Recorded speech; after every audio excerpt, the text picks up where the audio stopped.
Stand by. We're going live. Worldwide. This is the Jamie Havican Show with your host, Jamie Havican.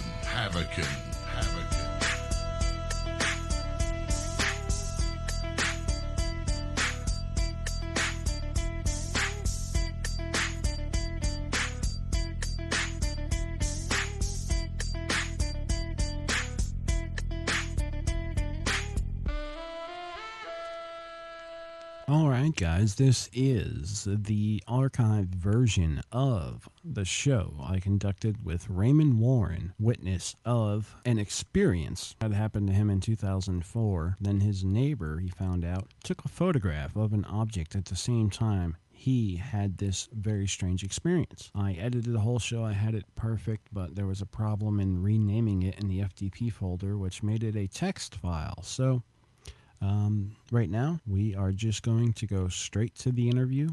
Here we go. We are here with Raymond Warren, and we're going to be talking about his case of a photograph taken in 2004. I'll tell you all about it. And we have Raymond on the line, and after we talk to him for about an hour or so, we will bring on Mr. William Puckett from UFOs Northwest. After I was in contact with Raymond for a while, trying to do something with the photo through some other contacts, I decided, the best route to go would be through William Puckett as a researcher. So, let me tell you guys about the case, and this is on William Puckett's site. It's posted in the promo for the show that I did, and it is the story that was submitted to Mr. Puckett by Mr. Raymond Warren. It says the above photo was analyzed by Dr. Bruce Maccabee. We'll skip that here and we'll get into the description. Raymond Warren says, thank you for the opportunity to tell my story. Basically, April 15th, 2014. Now, is that the day that you thought? Did he adjust that, or is that the real day? He adjusted that day. Researched me and Holland, who was ballparking when we finally got together on it, and we come up to April 15th at first, then Mr. President done research on it, found out the date of the race, and we backlawed it to the March 19th, 2004. Yeah, being so many years back, I mean, you came to me with this case about a year ago, so, being so far back, I'd have a hard time as well, but it says, so this was on March 19th, 2004. I was recovering from a badly broken arm. I was watching TV like any normal day. It was approximately 3:30 in the afternoon. The weather was great, calm. It was a bright sunny day with a few clouds. Suddenly my house seemed to start shaking, and I got alarmed as to what may be causing it. The room I was in felt electrically charged. I felt a tingling all over, and it got more intense. When I stood up, the feeling was even more intense, and I felt like I was becoming paralyzed and having trouble breathing. I did not feel that this was something inside me, but around me, that had a great deal of force. This went on for what felt like minutes from beginning to end. All of a sudden, the force seemed to leave. I fell back onto the couch, very shaken up, and it was a bit before I could get my composure back. It goes on to say, unknown to me at the time, I later found out that the same time my neighbor was getting ready for his yearly trip to Darlington Motor Speedway. It was also 3:30 p.m. He is an avid photographer and likes to take pictures of cars during the races. He had a zoom lens with high-speed film to capture the action. His camera was not digital. He saw an object coming across the sky from the direction of the hydro dam, which is only 1 mile from our house. The object was moving to the south and he was facing north, so he was able to get 2 shots as it came over and flew over the house before it shot off to the southwest at a high rate of speed. He really did not know what the object was because of the speed it was traveling. When he got the film developed, he was shocked to see that he had gotten such good photos. He thought he would have good pictures, but not this good.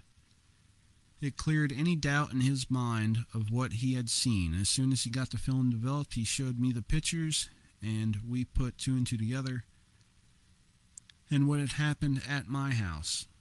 My neighbor has since been able to come up with one of these pictures. Hopefully at some point he will be able to find the other, but this one speaks for itself.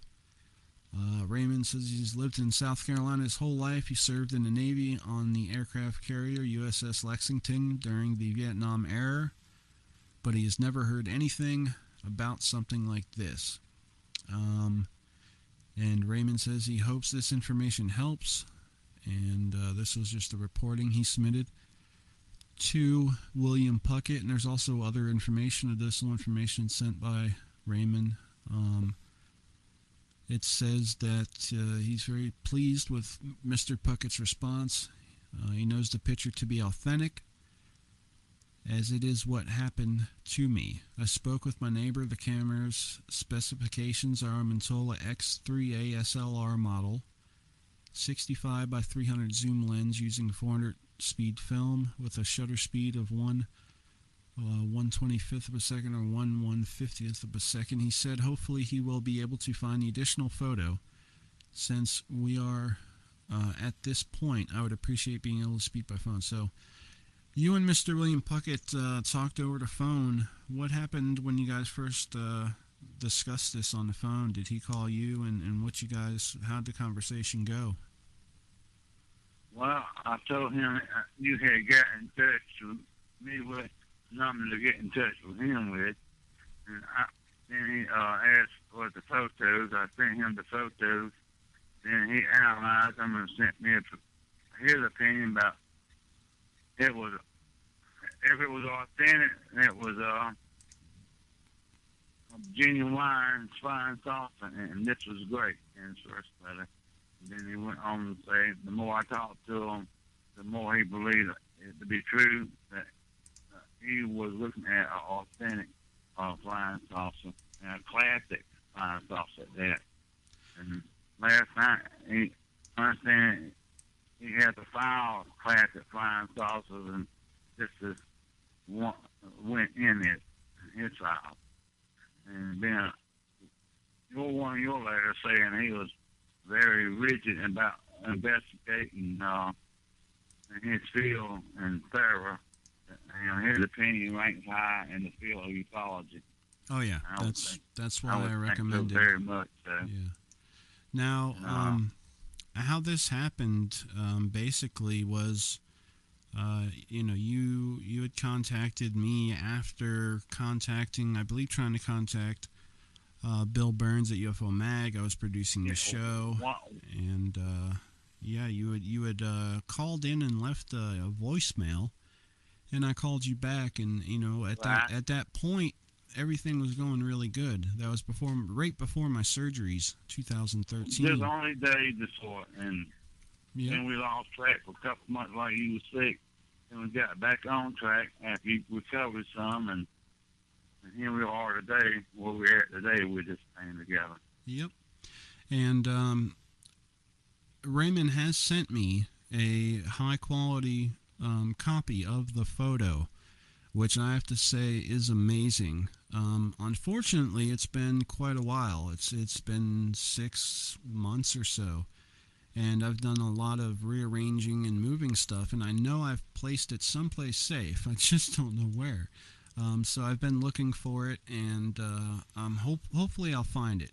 But I've just come upon the same photo online from Mr. Puckett. I got the copy you sent Mr. Puckett. Okay. And I'm actually working on it now to get it to the best hopefully quality. I can send you another original one like I did before.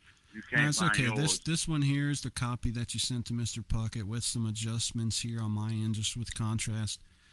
I should be able to get it looking quite good. Now, everybody's got to remember, this was taken with a 35mm photo, and this was in 2004. Yeah, you had Photoshop, but not like today. And Dr. Bruce Maccabee has analyzed this picture, and he is not done with his analysis, because Raymond has just taken new photos of the area to send in, so that they can do a comparison. I don't know if it's I would guess for size and just overall placement of the object to try to get a feeling of what altitude it was, what size it could be, if it could possibly be a prop or a hoax. I really don't see that. 2004, you didn't really have these remote-controlled flying drones. This does not look like that at all. This looks basically like your typical saucer, even has a dome on top, but the underneath is what's kind of surprising to me. Now, you told me that the original photo, you kind of looked at it really, really close at the underneath, and what did you describe as seeing? Underneath, on the second print, we haven't been able to find yet, just like the one. Oh, it's on the one you haven't found. Finding. Okay. Yeah. It was a little different than the first one I sent you that you have. I've seen 3 small pods, like landing gear, and in the middle was like a half moon dome, sort of like acrylic glass of some sort. And photos I sent Mr. Puckett, it seemed to show even more so than the ones I sent you. Did you get the email I sent yesterday? I zoomed into it, and I did some work on it, and it really brought out the underneath of it. And to me, it's kind of strange. The underneath of the craft seems to, I don't know. It definitely looks weird. It's very strange looking, as far as I can get, and see with what I can do. But I definitely do see 3 from where I'm looking at it now, which isn't even zoomed in. I could see what appears to be 3. I can't explain them other than 3 little white pods or something. There's basically one on each. What I take it to be, Jamie, was this here. When it was tipped on this photo we're looking at, instead of light like Bill Burns mentioned in one of his letters, this is a reflection off the sun, just like the limb and the tree in the picture to the right. Ah, yeah. Where I looked at this picture along with the second one, you never saw the landing gear underneath was more apparent for the second photograph than this one here. But you can see one part here to the left very well. Let me read what Dr. Maccabee has said about it. Let's see. It says the above photo has been analyzed by Dr. Bruce Maccabee. Dr. Maccabee is a well-respected optical physicist who is retired from the U.S. Navy. He has had years of experience in analyzing photos and videos of UFOs. He has written several books and has appeared on numerous TV and documentary shows. UFOs Northwest, which is William Puckett's website. It's UFOSNW.com. He is very grateful that Dr. Maccabee took the time to look at this photo. Here's his synopsis below. Thank you for the picture. The object is nearly perfect ellipse, but I detect a slight pointedness of the left end somewhat. It is similar to the pointedness of the left end of the image in the first Trent photo. Now I'm going to look up the Trent photo. I have heard of it. I didn't know what you meant by that. Really. I'm gonna pull it up. If anybody out there listening Googles UFO Trent photo, you guys should see it. Now that is spelled. Take a look at it just to make sure. Trent. So Trent. And let's have a look at it real quick. Okay. Now, it's a photo from McMinnville. It's one of the photos that was taken during the McMinnville sightings. And a lot of people... What was that again? McMinnville, Oregon, May 11th, 1950. Okay. And the site that it's on is debunker.com. So they're saying, it says a serious ufologist led by physicist Bruce Maccabee has decided to take a firm stand defending the authenticity of these photos.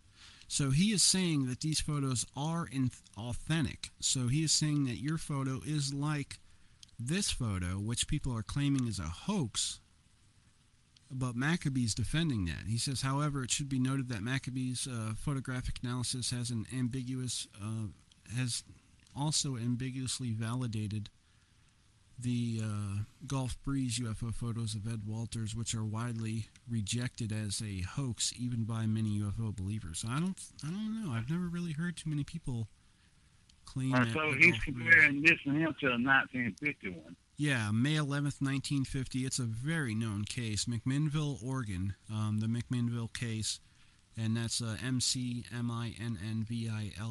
I'll send you the link after the show here. But here's look that up. Yeah, and here's the rest of Maccabee's analysis. He says, I am bothered by the lack of left-right smear expected of the tree branches. If he was panning with the object, the tree image would have fudgy edges, which could be defocused if smeared vertically and horizontally by the same amount.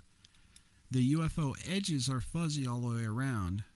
Did he pan with the object? What was the shutter speed? A comparison in the photo would be nice from the same location. So that's what you have done. The scene using the same camera, same settings, even the same time of day.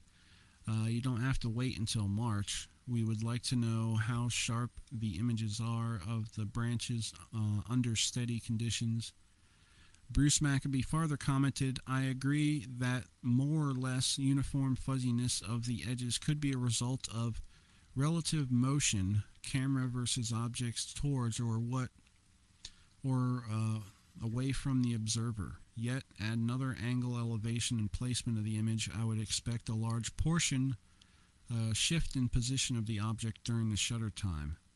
Would have been traversed to the line of sight. Evidently, there is a structure in the bottom that would be better seen if we had the negatives. Now, that's something I asked you when we first started talking about this. The negatives basically have been lost in time. People really don't keep negatives unless, I have a degree in photography. He's trying to find it in other print. As soon as he does, the world will know about it, especially you first. Yeah. A negative will validate that 100%. As being not messed with at all in any kind of software and being a true object. From there, they'll have to say it was either, a remote control thing, a prop, or the real deal. Which this is different than the real deal. I felt the energy from this craft personally, for some 5 to 6 minutes. What did it feel like? Did you have like vertigo? Were you dizzy? Was your energy drained? My hand started shaking. Okay. I knew something was wrong, and I just couldn't put my finger on it. And I thought maybe a slight earthquake. And then it got more intense as I sat on the couch. I said, maybe a meteor hit. Maybe this is a shock wave from it. That's what was going through my mind. And when I went to stand up, I got straight up and stood there, but I couldn't move all that in. And then the room took on electrical and pressurized feeling like you wouldn't believe. And that's what I was at in that stage for approximately 5 to 6, 7 minutes maybe. And it would have lasted longer. I don't think I would have survived it. Wow. Was that intense, huh? Very intense. There's an electromagnetic pulse. HELL. Yeah. I want to let people know that William Puckett is going to be joining us after we let Raymond go tonight. And he'll weigh in. Not sure how long we're going to have him for, but we're going to talk to him about the case, see what he thinks about it, where it's at right now, the potential of it, and we'll go from there. Now, tell people, a lot of people are going to say, well, why did he wait so long to get this photo out there? I would tell people, first of all, that you're somebody who is a hardworking guy, and you don't know too much about technology, so it's not like you can just hop on a computer, upload a photo, and send it. You don't know how to do all that stuff. it's understandable. So that's. But is there other reasons why it wasn't? It didn't shed light. Come to light. That the house really just I guess trouble about this coming forth with these photos. Gotcha. He's not married. He stays with his mother. She's 80-something years old, and he provides and cares for her. He works for the town for just maintenance, pretty much, and drives trucks. He's not what I would call thick publicity, Yes. Anyway. Yep. So like rather eccentric and keeps to himself quite a bit. Yeah, and that's understandable. There's probably, I would say, 50% of UFO sightings and reports probably go, if not more, unreported because, when you step out with something like this, you know you're going to be ridiculed, looked at as a little bit crazy, but times have changed quite a bit since the internet and, some shows and other stuff like that, but I'm glad that he finally agreed to come forward and let this come out. Yeah, I appreciate it. Him coming forward with this photo at least. Hopefully he can find the other one. This will be more amazing or just as amazing. And especially if we could find a negative, it'd be beautiful. What's ongoing with that, at least we have this to marvel at. This is a real genuine classic flying saucer like Mr. Puckett and I both have said and agreed to. And I couldn't host this in a million years if I wanted to. And I think Hollywood would have a hard time doing it as well. Mm-hmm. I'm just an ordinary guy from South Carolina, that had a unusual something like this happen to him. Just very fortunate Mr. Hollis had a camera being at the right place at the right time on that day and sharing it with us, and now I'm sharing it with you and with the world. And I have many questions in my mind concerning this subject still. I really have tried to do my homework and find out as much as I could about this subject and so forth. And I know my journey is not over with this info probably for the rest of my life. And for as long as I ever live, I will go to my grave stating this is actually real and really did happen to me.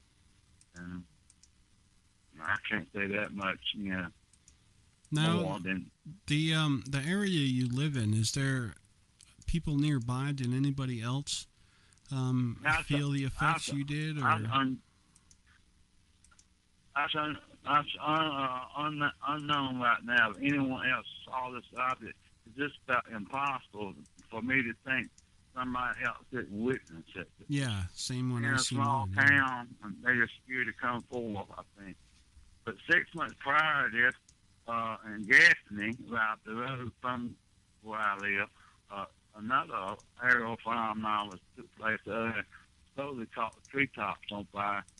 I had spoken right before I spoke with you to Mrs. Gilmore over MUFON in South Carolina and sent her a copy of the photographs by computer, not actual print. And she said it was exactly the same object that her and her mother witnessed at 14 years old.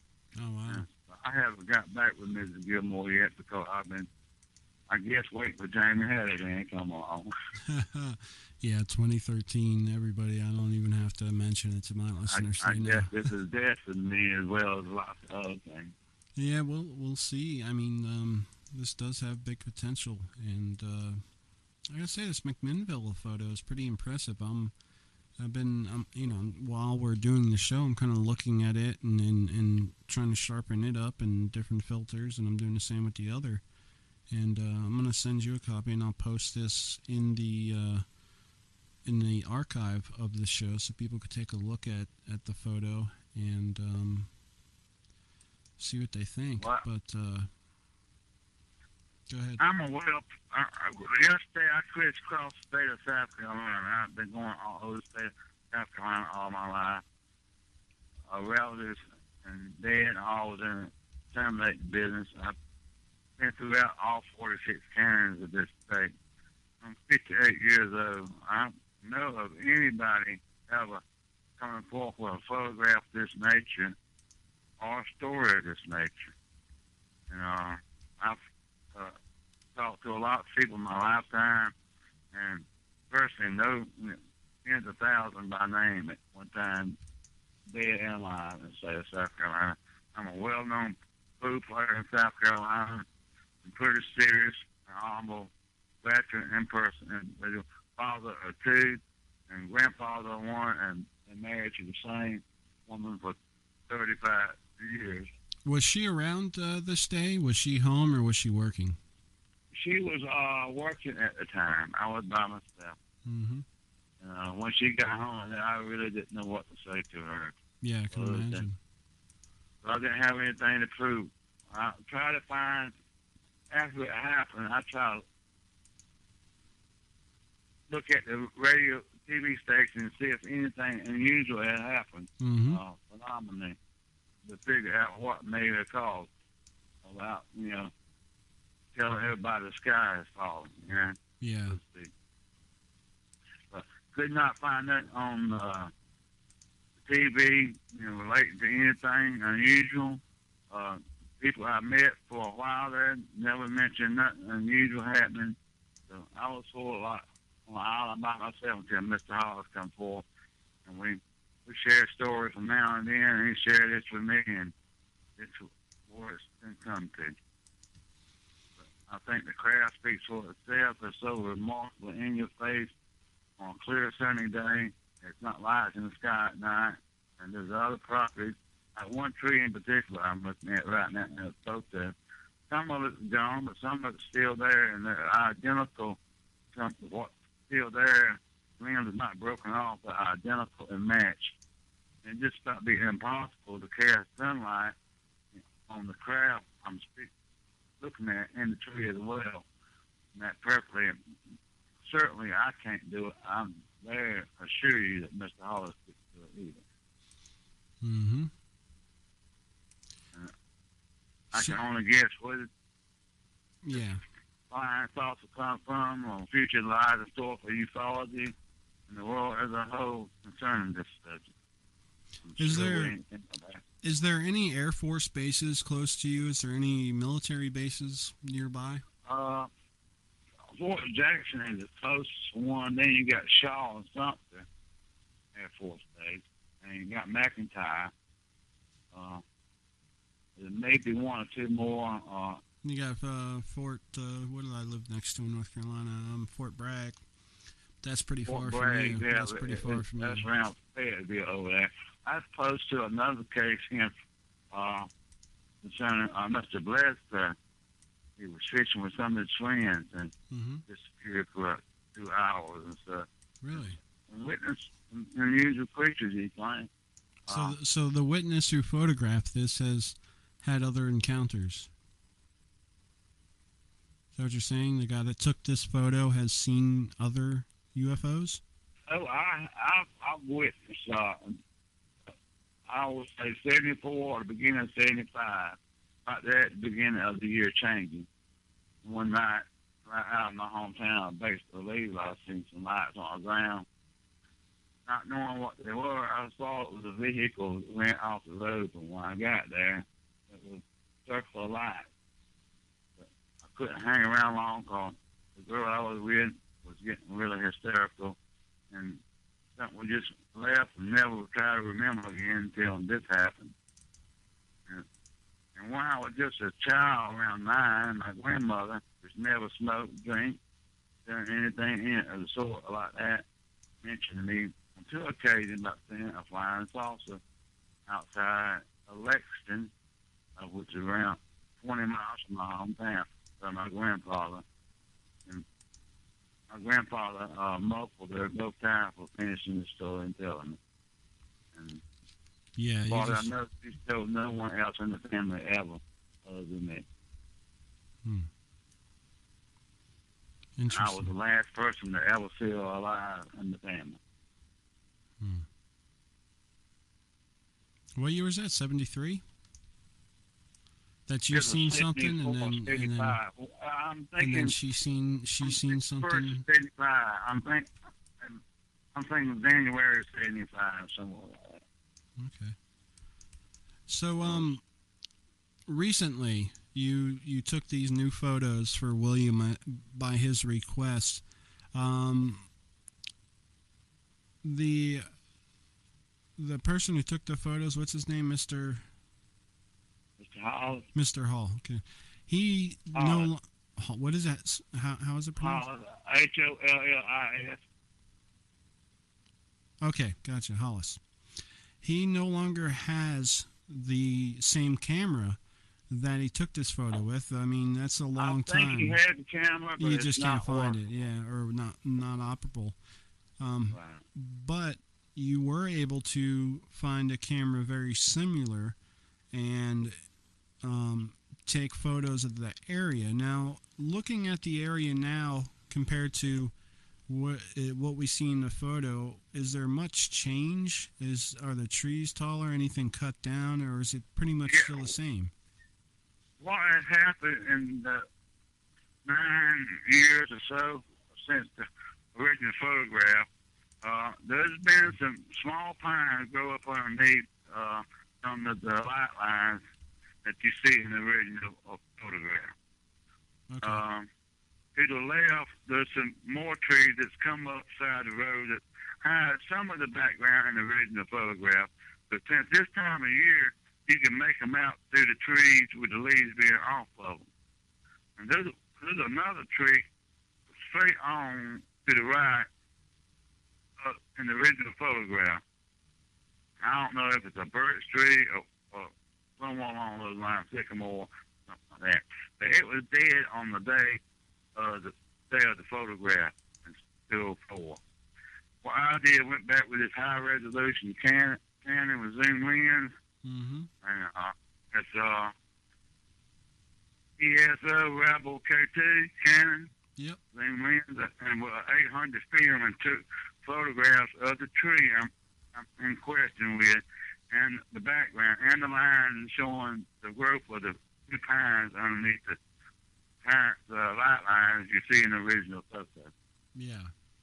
Okay. So I try to get behind. I try to go through the pines and take original picture of the background with a still without painting anything on that. With high resolution camera and quality film as well, and high speed zoom. And did you send them to Mr. Puckett by mail, regular mail? I sent them to Mr. Puckett. Hopefully he'll have them when we bring him on here, and hopefully he can tell us, what he sees in the photos compared to the original. When did you send them out? How long ago? Do you know what day? Should he have them by now? He should have them. He got them last week. He signed off for them last Saturday. I believe it was last Saturday. But he did email me a letter yesterday. The day before yesterday, he emailed me a letter that there was at a standstill until if I can, going any farther with the examination, until I could surface with the print or the negatives, which I don't know if that's going to be possible anytime soon. He's saying that he can't go any farther until you can find the negatives or the other print? That's what he said, I'm pretty sure, unless something else happens. That's going to be... It's going to be hard. I mean, hopefully somebody out there takes a look at this and or hears this show and goes and takes a look at what we're talking about in this image. And, I mean, anybody out there is welcome to take this, to research it. I'm sure Raymond is open to anybody, to talking to anybody that can help him resolve this issue, get this photo authenticated, and if anybody lives in the area, no problem finding fingerprints, on the other ones that matches up with the ones in the original photo. Yeah, I think that's lucky. I would like to know. Now this was taken in Great Falls, South Carolina. If any listeners out there in the area, and have seen anything or know of a history in that area, definitely let me know. And you can do that via email or on the website. We have all kinds of, under every page there's comment boxes. Under the show post, the promo, and the archive, there's a comment page, comment post section. Just let me know, and we'll go from there. Because I want to know, it's possible that somebody else has seen this. It's possible that they may hear this. It's possible that this craft is something that is known to the area, that not only visited one time, but maybe it's... What are the odds it's just going to be in that area one time? It's probably... Well, one thing here that comes to mind as the gassing incident 6 months prior to this event. So what Mrs. Gilmore over me trying to tell me it was a daylight pattern. And what size, shape, or craft it was, I do not know at this point. It could very much well be similar to what I have. Yeah. Well, I know there's been crop circles also found around here lately as well. I don't know how many people know this, but that's what I got my degree in, is photography, and it was 35 millimeter back in 2001 when I finished it. And, soon after it turned to digital. So a lot of the knowledge I had about 35 millimeter really... I still have a lot, but using all digital cameras, of course, I still do have probably the same camera you used. I have a Canon ESO with a real nice zoom lens. Still use 35 millimeter as well, but digital is just so much easier. But, looking at photos and being a Photoshop person, I can kind of estimate to this craft. It does appear to be in the foreground. It is closer. It is close. I would say it's probably above some of the trees that you can actually see in the photo on the left-hand side, like the second tree to the right up, right in that area. I mean, it's not far back, and I, in my mind, would probably say the object to be about 40 feet. Something like that. That's what I would, if I had to take the best guess. Me and Mr. Howard estimated it was no more than 100 foot off the ground when he took the pictures. Really? It was 100 foot somewhere around or less. How tall are those trees? How tall are those trees? Are those trees 20 feet, 15 feet? I'm saying the ones in the background, what I'm looking at. Yeah. Say for instance, this dead tree. Yeah, I see it. Which That's is close. Foreground, yeah. I'm saying it's probably about 100 to 125 foot high. And when you back them up, put them side by side, I would guess this craft was somewhere in neighborhood 75 to 100 foot high. That would scale it down then. That would definitely scale it down in size. It would probably put it 20 feet then. But in my estimation, to me, it looks like to be. This is just me saying. I'm not any type of expert like Dr. Bruce Maccabee. I would put it at about 300 feet in the air, at about 45 foot. But that's just me. I haven't been to the area like you have. I'm not expert either, so I'm guesstimating anything I say for size, height. And I want people to do the same. When you look at this picture on the post promo or the archive or wherever you find it, I want you to tell me what altitude you think this thing could be at and what size you think it could be, and just weigh in on it. Now, one thing a lot of people... My guesstimation is 20 to 30 feet wide. Yeah. And it's probably 10 to 12 foot thick.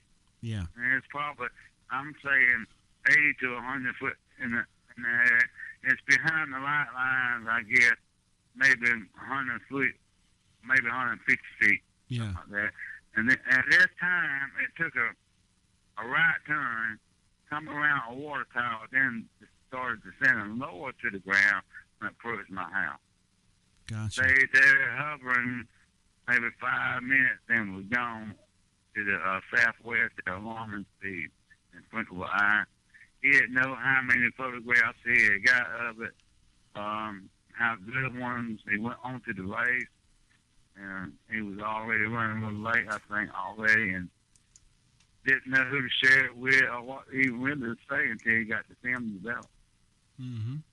Well, you know what I was lost as well, trying to figure out on the news and whatever else I could hear from anyone that they felt, heard, or seen anything unusual, different, until we got together occasionally and we'd shoot a pet, and this is what arrived at. I think what I'm going to do is submit this to my buddies at Photoshop Contest. Not saying they're going to Photoshop this, but they are photographic experts. A lot of them work in the Hollywood film industry. And I'm going to submit this photo and ask them to bring it out as much as possible and see what they can do. And I'm actually going to do that, as soon as possible, so that in a promo post or the archive post, we can see what they conclude, because they are amazing at what they do, and I'm sure they could get in there a lot better than I can and enhance it. So we'll see what they can do. I'm just going to do what I can and then submit it and see what they can do. So this was March. It was probably still a little cool out then, huh? Yeah, I'd say just bad, not bad. Yeah. Around probably 60 or 70 degrees. Yeah. We've had some warm winters down here, but this last one seemed a little cool. But we had a row of warm winters there for a while. A T-shirt weather, I couldn't believe it, but it was. But it hadn't been that cold when this picture was taken, I don't think, that day. Yeah. Was this a normal walk-around T-shirt day, really? Okay. I think this is probably one of the most amazing photographs I ever seen in my life. How did Mr. Hollis describe it visually, or was it moving too fast? He watches the sky a good bit, because we have lots of aerial planes, commercial flights come over. Yeah. And he watches the space station at night and stuff like that. Because he has no children, no wife, lots of family there. And it's a sky watching. He's an arrowhead hunter too, and he's got a really nice selection of arrowheads. And I guess he was to that right place at the right time. It came out, he knew it was something unusual, wasn't no plane. So his daddy was in the Air Force, and he's familiar with warhogs.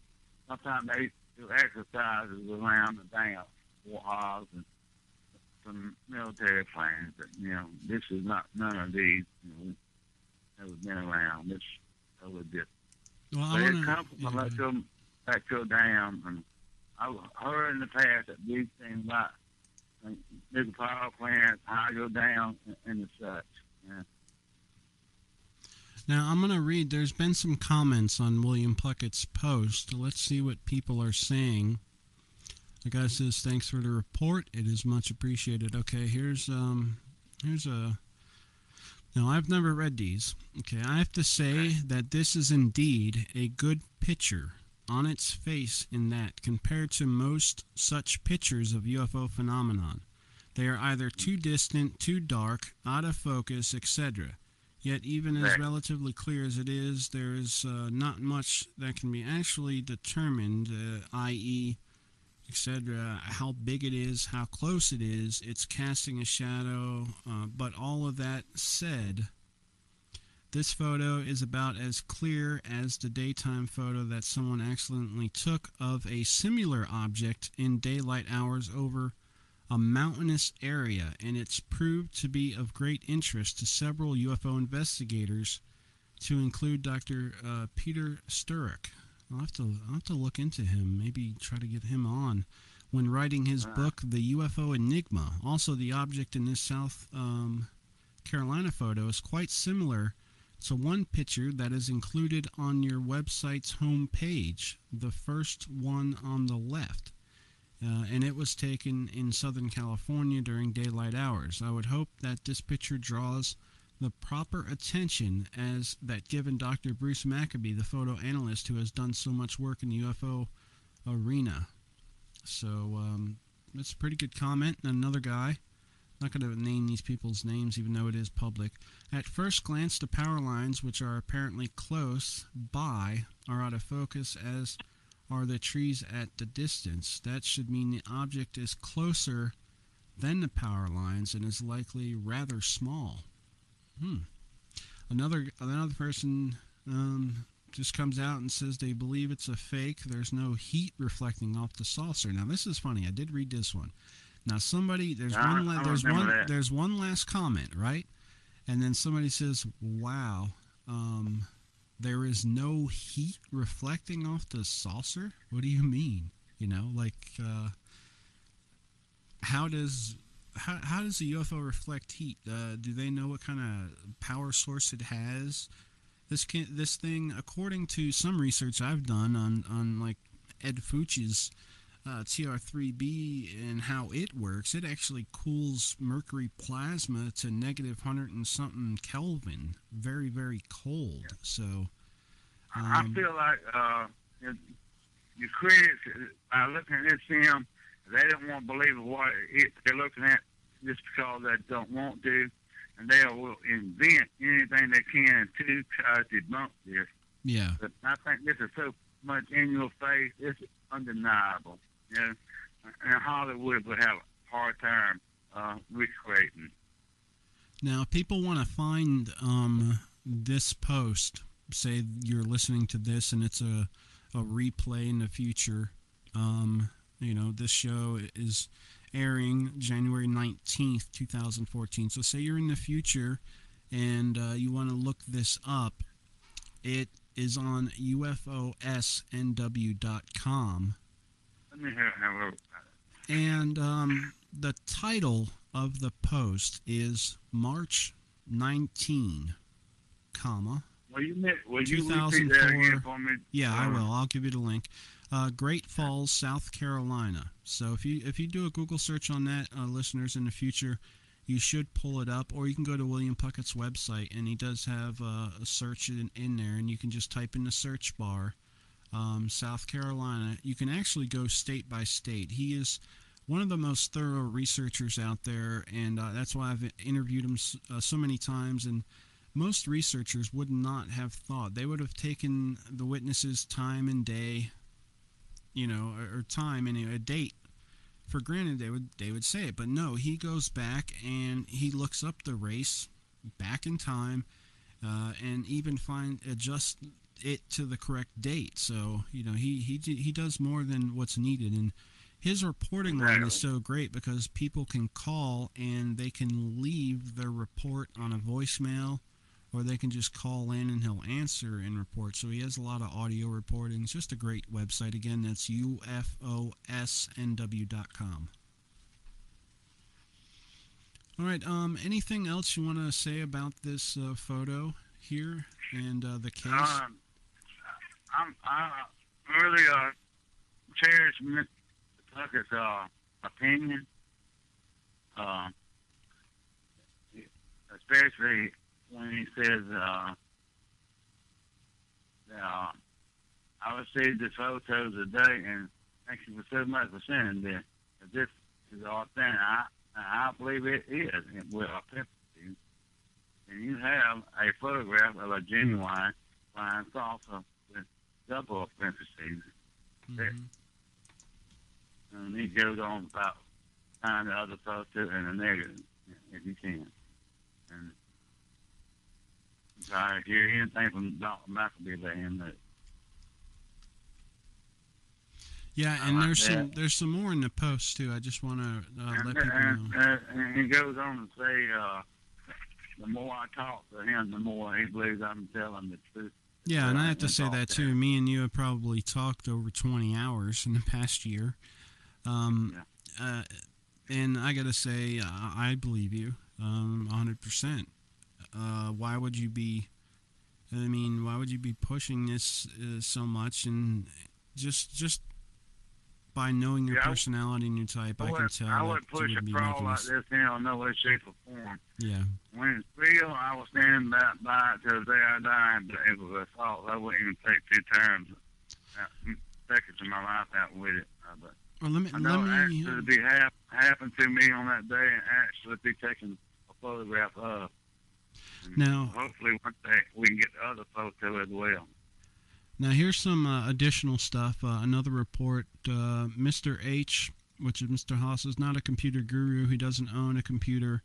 As for the copies of the picture, Mr. H had his film developed, and when he showed me the picture, he went and had a copy of the picture made, which he gave to me and told me to do with it what I wanted. I made a copy of my picture and sent it to you. I've also made copies for a very select few people. Bill Burns, who supposedly sent his picture to Bruce Maccabee, and I also sent one to Jamie Havican. As I said last night, Mr. H is looking for the other picture negatives. Hopefully this will happen. He has a lot of stuff. He could have put them anywhere for safekeeping. Also, I emailed the picture to Cheryl Gilmore, like you said, head of MUFON here in South Carolina. And then there's a note there. It says, a Google search revealed that the racing Darlington Speedway 2004 on Sunday, March 21st, 2004. Another race occurred in November 2004, so he suspects the date of the photo was March 15th rather than April 15th. We're attempting to confirm the date. We went back to March 19th, the Friday before there. Yeah. Yeah. And he says, we've received prints of the photo, which was not taken with a digital camera. And then he says, the camera had a telephoto lens, high-speed film. The photo was scanned at 200 dpi color. If the photo is authentic, it is of a classic flying saucer.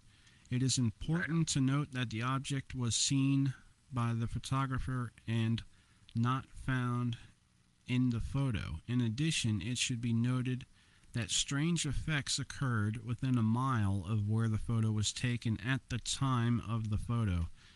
And then it just says one more thing here. He's also learned that retired naval opticist Dr. Maccabee is analyzing it. And then there's an update that he did. All right, he just did a new update recently. I don't know if you've even seen this. It says December 23rd. So he did this, a few weeks back.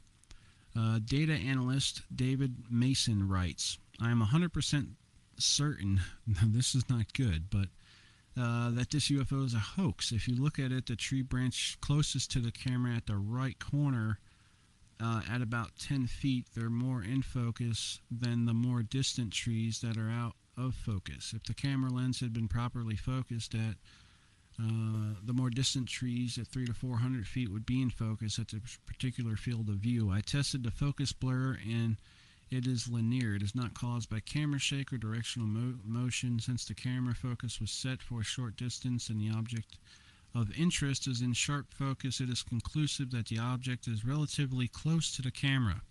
He says the object is 10 feet away from the camera. I do not see that. I'll go back to my I do not see that. I don't see it. Venting all you can to just bump it.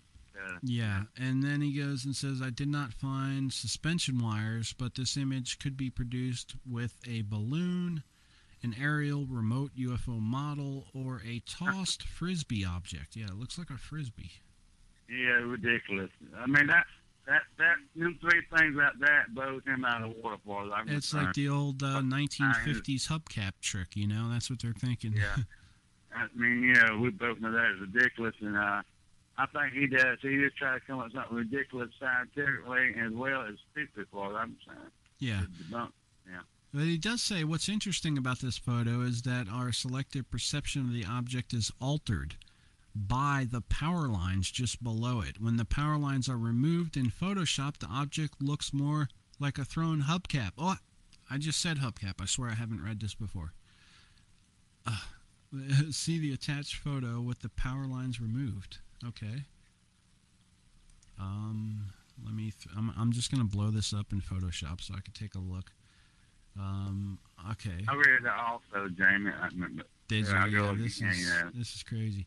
Yeah, this is the photo I've already used and blown up, and judging it, it still looks to be in the background. It's close, like I said, it's close, but it is not 10 feet away from the camera. Oh no, it's much farther than that. Yeah, I'm guessing 400 feet at the least.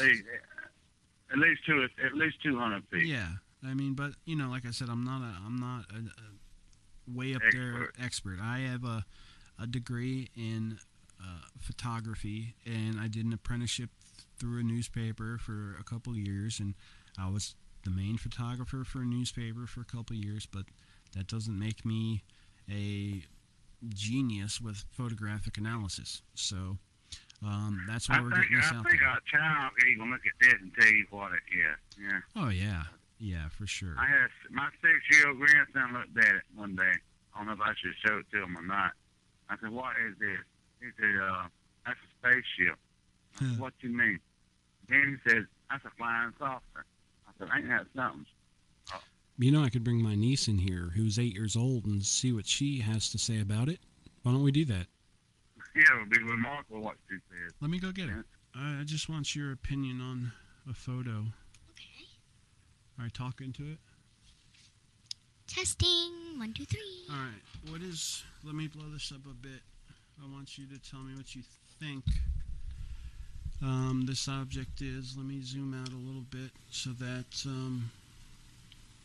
you can look at it here. Okay. Okay. So,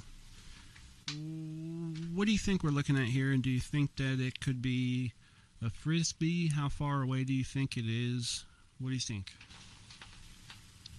Well, on the point that the picture was taken at, it kind of looks like a frisbee, but you can clearly tell if you look very closely at it, it's clearly a UFO. Thank you, Punky. Well, I'll be done in a few minutes. Close the door. I gotta finish. that's two opinions. But you call it what it was. Yeah, she did say, you know, it does look like a frisbee, but when you look close, it's a UFO. That's exactly that. Even a child can tell you. Yep. So there we go. I'm gonna, that's gonna have a child's opinion in it. An 8-year-old. Let's hear grown-ups now. Yeah. Now, you know, when I ask her to look and see what trees they look like they're over, I mean, yeah, up in the air, an object, just like the Disney trick. You go to Disney World, you look at the castle, the thing looks really, really tall, but they use an illusion. The higher up they get, the smaller the scale they make.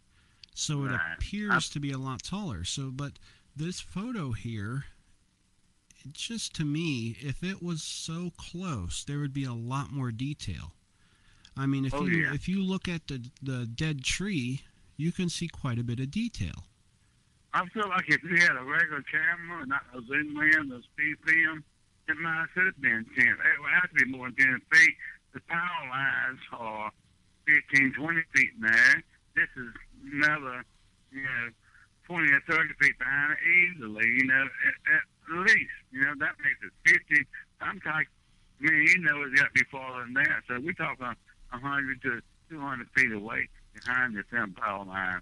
And William coming just clear the deer had a zoom lens and speed film that day.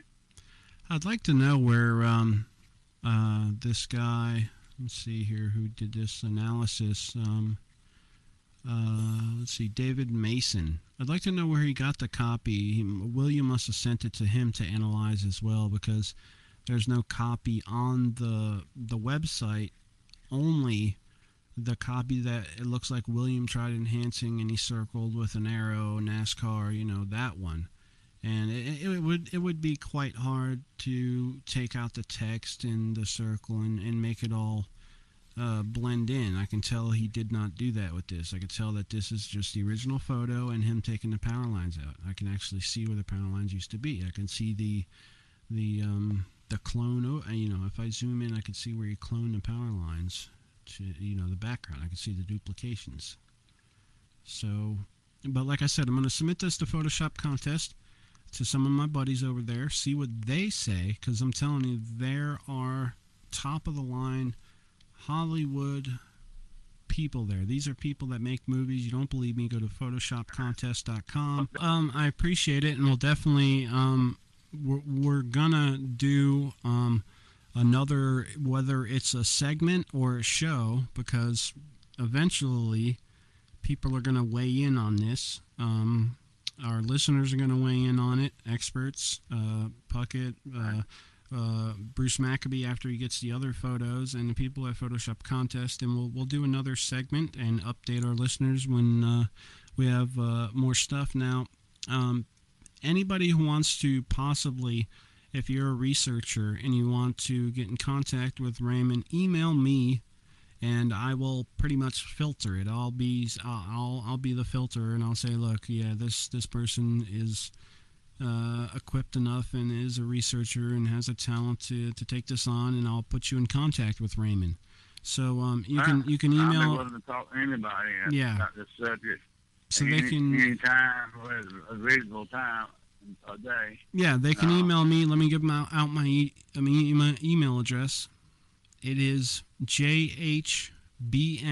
So remember that as Jamie Havican Broadcast Network, and then it's jhbncontact@gmail.com. So jhbncontact@gmail.com. Email me if you want to talk to Raymond, and I will forward that and put you in contact with him after I talk to him and tell him about it. And that's if you want to research this. You will let me know they'll be get in contact. Of course, yes. I will always approve it before I give out your information. So, Jamie, I don't know where this is going. I wish I could predict the future, but I can't.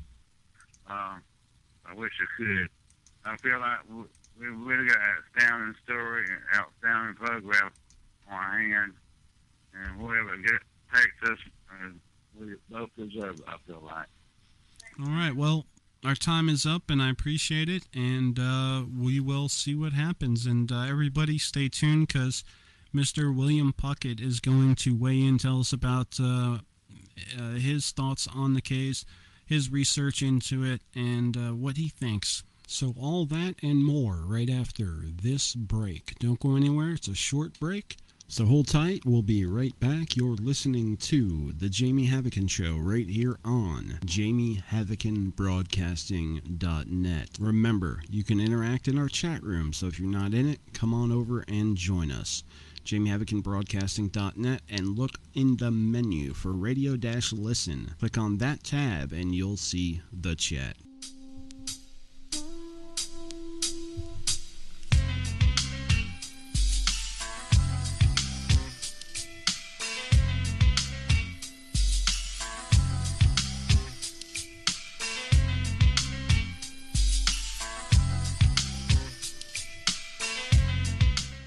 Now you can share the topics that drive the discussions of your favorite talk shows with TalkStream Live's topic-driven talk radio.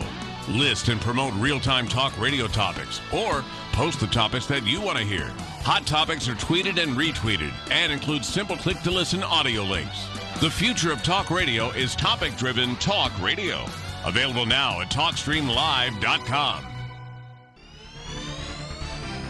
Hi guys, Jamie Havican here. And I got some good news. You can now call in to listen. That's right. You call a phone number and you hear our stream 24 hours a day, 7 days a week. This service is provided by audionow.com. Check it out. The number you would call for Jamie Havican Broadcasting is 832-999-1754. Again, 832-999-1754. Would like to thank Audio Now for their services, and now you can listen via your telephone. Enjoy.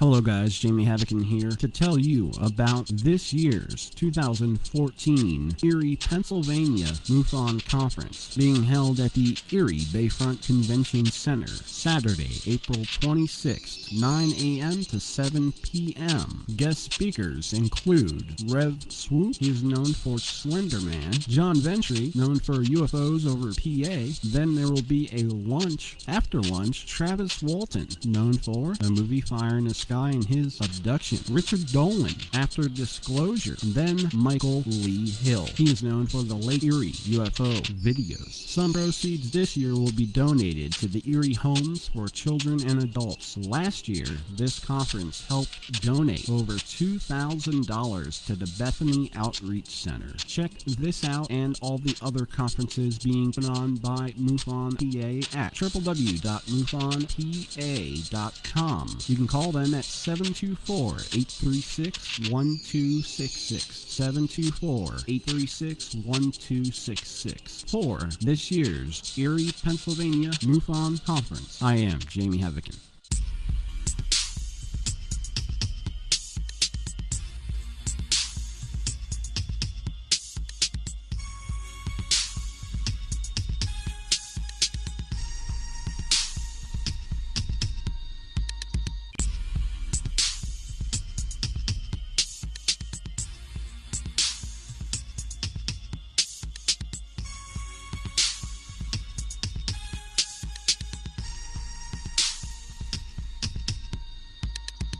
All right, we're back from the break, and we are going to go to Mr. William Puckett, and we're going to see what he thinks about this case, the photo, and really ask him how much research he has done on it, his thoughts about it, and all I've heard from it is what's in the post and what Raymond has relayed to me.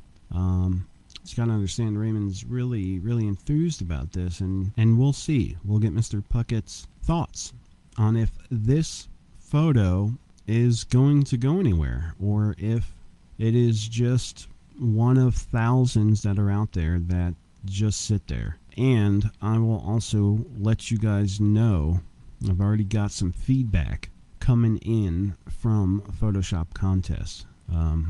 I submitted a couple of them really quick, and I'm getting some feedback. So I'll let him know. We'll see how it goes. So let me bring him on.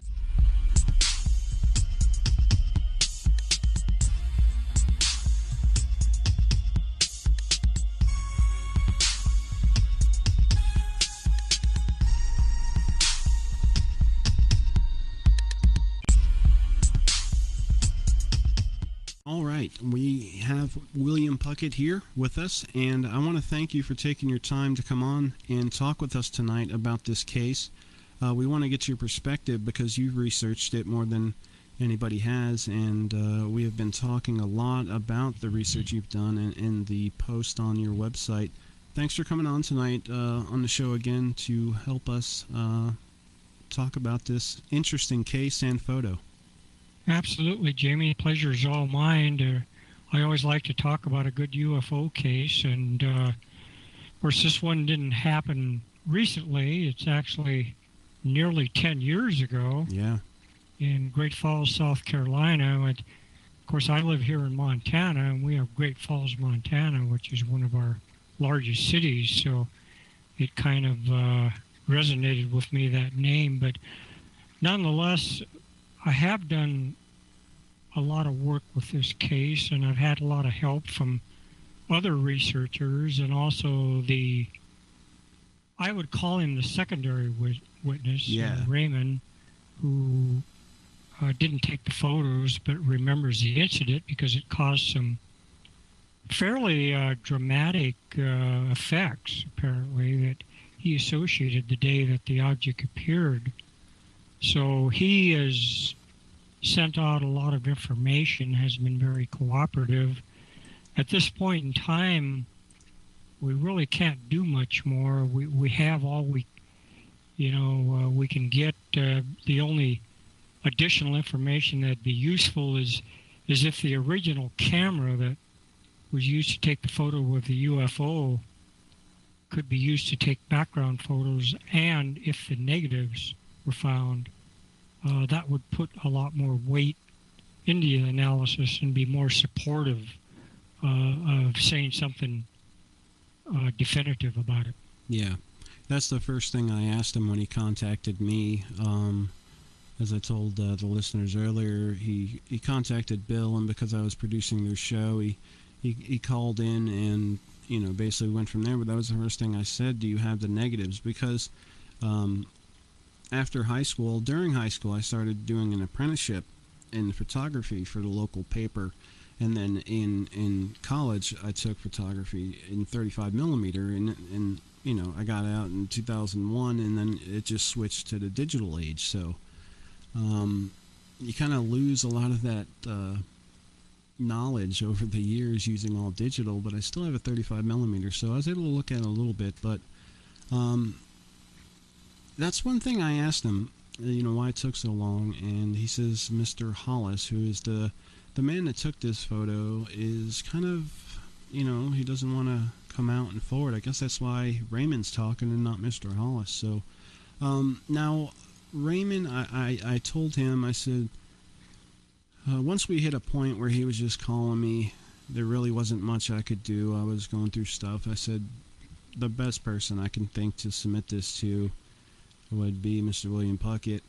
He would definitely have the resources and knowledge to do the best research on it and find out what's going on. So he wrote you, and so you talked to him after that, and then you contacted Bruce Maccabee to see if he would look at this photo for you? Yes. By the way, I appreciate the referral. Yes, he contacted me by phone at first, and then he said that he had been in touch with you, and then I finally got a copy of the photo and looked at it myself, and, you know, I was, it definitely got my attention. Like you mentioned previously, it's a little bit different type of scenario than we usually deal with in the current day and age, because we deal with digital photos, where this was taken with a fairly high-end camera. I'd have to look. He gave me that information. Yeah, all this information is on my website, everything that I'll tell you tonight, all of the analysis and everything. But I got the photos, and I did I think I did a 200 dot per inch color scan, and got in touch with Bruce Maccabee, and Bruce Maccabee was very responsive, and he was kind of non-committal, and he did compare the photo to the Trent photos. Yeah, we talked about that with Raymond. Yeah, anyone in the UFO world that has followed UFO sightings in the past knows about the Trent photos. I mean, those were taken in 1950. McMinnville, Oregon, or they've been one of the most studied set of photos ever taken with a Polaroid camera of a flying saucer, similar to this. Well, Bruce Maccabee drew an elliptical shape, and this thing fit the perfect ellipse. It has a dome on it. But he was bothered by the fuzziness of the trees and the fact that they were smeared vertically, but not horizontally in the same amount. Well, I personally, and I'm not trying to second guess Bruce Maccabee. Bruce Maccabee is, his reputation and his knowledge far exceeds anything I'll ever know about cameras or photography. But knowing what the scenario was, this Mr. Hollis was out. Apparently, he's a NASCAR race fan. So he goes out in his backyard to shoot a couple photos for the upcoming NASCAR race, which, and I'll talk about that for a little bit later. It was a different date than what I determined the photo was taken on a different date, just doing some research on when that NASCAR race was. That's just good research. Most people would not have looked back and tried to. Well, he wasn't exactly certain, so most people would have tried. But I mean, you were able to pinpoint the date. There was 2 dates and one fits. And what's interesting is I've done a little bit of just Googling and searching, and there's been some activity in that area. There was a case in Great Falls, South Carolina, but this was September 2005, so it's pretty, a year and a half almost later, but it describes almost the same thing. So I'll let you continue there. Right. Well, as I was talking about the blurriness of the trees, the fact that there was more distortion horizontally than vertically, Bruce Maccabee didn't like that. But when you look at what the witness said, how he described what he was looking at, the object was flying towards him. So if it was flying towards him, he was panning the camera to follow it. Yeah. So he was looking, I have to look at my directions. I believe he was looking straight south, and the object was flying straight north. So the time exposure, the 400, the fact that he used a telephoto lens to take the photo, that supports that he would be panning the object as it's flying towards him. So you would see that vertical distortion, especially with a telephoto lens, and also the fact that there was a fairly quick shutter speed too, as you would expect in the daytime. So, the object was probably moving at a pretty good clip, and he did get 2 shots of it. So what Bruce Maccabee said is correct, but I believe that it further corroborates what the witness said and what happened. The thing with photo analysis, and I mean, a lot of the experts, not just Bruce Maccabee and others, they tend to strictly just look at the photo. I look at what the witness said, and also what's in the photo. And I think you need to incorporate everything when you look at a photo. And but there's things we don't know. I had a number of communications with Mr. Warren, who didn't take the photo, but had some dramatic, call it side effects or whatever. We'll talk about that. He was reiterating information from me back and forth to Mr. Hollis, took the photos, and I was asking for shutter speed and focus and a number of other things. And the fact that distortion, that in itself supports what he saw. Now also, one thing, and I don't remember whether Bruce Maccabee raised this, I have another guy that did some work on this too, and I'll talk about that. The object was green, and I'm not a photo expert, but I think that was a saturation effect. Yeah. From the green trees, and it's just more of a photographic effect, and the object itself probably was not green. And so I don't see that as a matter of fact, I think that in itself would reduce the chance of it being a hoax, because I mean, you can get for $1 you can buy an app for your iPhone. I have one. Unfortunately, my new iPhone 5S it won't work with, and you can just pop an object, a flying saucer, right on a photo, but that flying saucer is going to look silver. It's not going to look green. So the fact that this object is green, I think is a saturation effect from all the green in the background of the photo, and I think it, in my opinion, renders it more authentic. Yeah. When I was working for the paper, we would go out and do our shoot that we were assigned to do, whether it was a story you know, in a World War II veteran or a car crash who would come back, develop the film herself. We would run it in a, you know, a primitive Photoshop. I used to think it was so cool that I could put a wart on a kid's face, you know, in high school that I didn't like or something.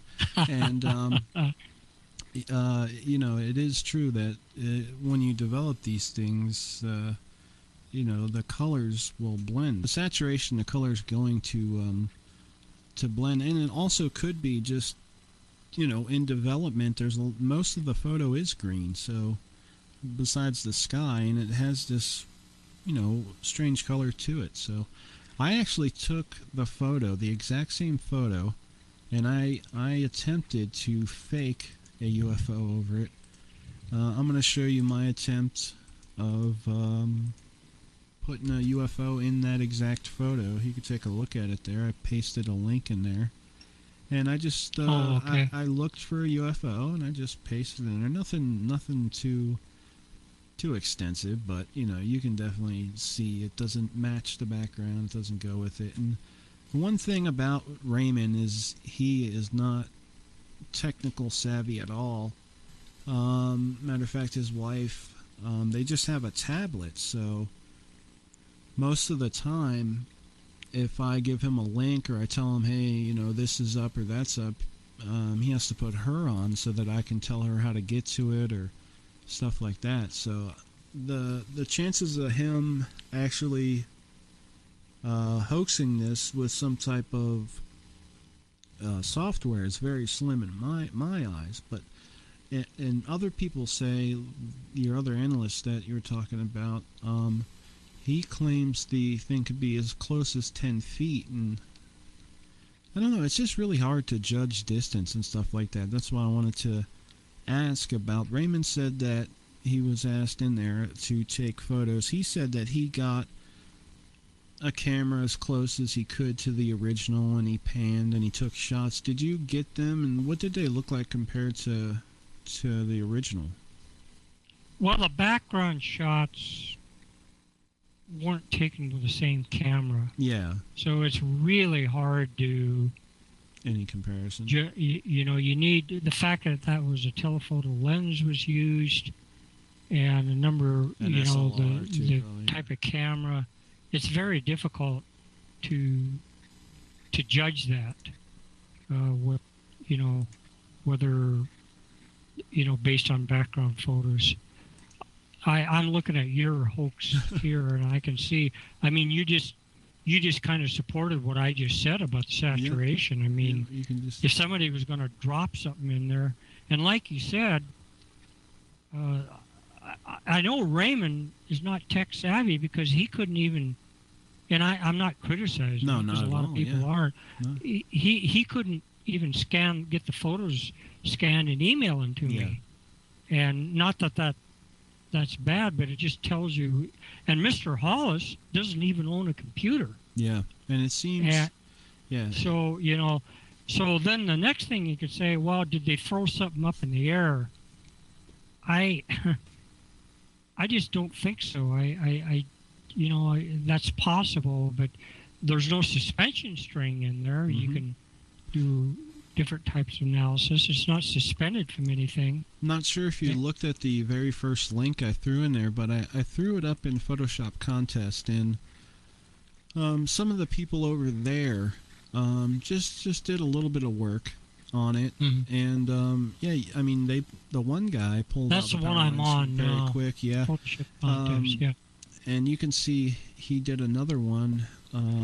I could not put my links in there because I hadn't posted 5 things in there, even though I've been a member for 2 years. So I basically had to spell out, you know, tiny URL / here's where it's at. So they grabbed the photos and posted them. But I did a little bit of enhancing on it the best I could, and then they did. And the guy says it's really too low quality to tell if it's doctored or chopped. The lighting seems consistent with the environment. The object seems unreal and warped. Improving the photo would ruin any legitimacy that the original might have. Here are some high contrast differences to show that it seems to match the environment. So just some other images. Right. Just other people weighing in. Well, I have one analyst, Dave Mason, who he's done a lot of work for me on and off. I moved here to Montana. Well, Dave lives out in the Seattle area, and I got to know him well. He's an amateur astronomer, and also, I mean, he rebuilds. That's his business. He rebuilds FLIR infrared cameras and buys them off of eBay, and rebuilds them and sells them to companies like Boeing and major. Wow. So so he has a lot of expertise when it comes to cameras. Obviously, he thinks it's a hoax, and I'm trying to a photographic or a physical. I'm looking at it right now. He says I'm 100% certain that this saucer UFO is a hoax. If you look at the tree branches closest to the camera at the right corner, it is about 10 feet. They're more in focus than the more distant trees, which are out of focus. If the camera lens had been properly focused, an aperture, the more distant trees, 300 to 400 feet, would be in focus for this particular field of view. Let's see, I tested the focus blur, and it is linear. It's not caused by camera shake or directional motion. He just, I've weighed in. I've already read this earlier when we had Raymond on. I've gone through it all, and this is a weird thing. Raymond brought up that he showed his nephew the photo, and so I said, that's interesting. Let me ask my 8-year-old niece to have a look at it. And I called her in, and I said, what is this? And she doesn't really get that much into this kind of stuff, and she says, well, at first look it looks like a frisbee, but when I'm looking close it looks like a UFO. It's just a kid could look at it. I said, how far does it look from the screen? And it's so hard to tell. It's just a Disney effect. I brought that up earlier. At Disney World, the buildings look really tall, but they use an illusion where the higher they go, the smaller they scale. So it just makes it look taller than they really are.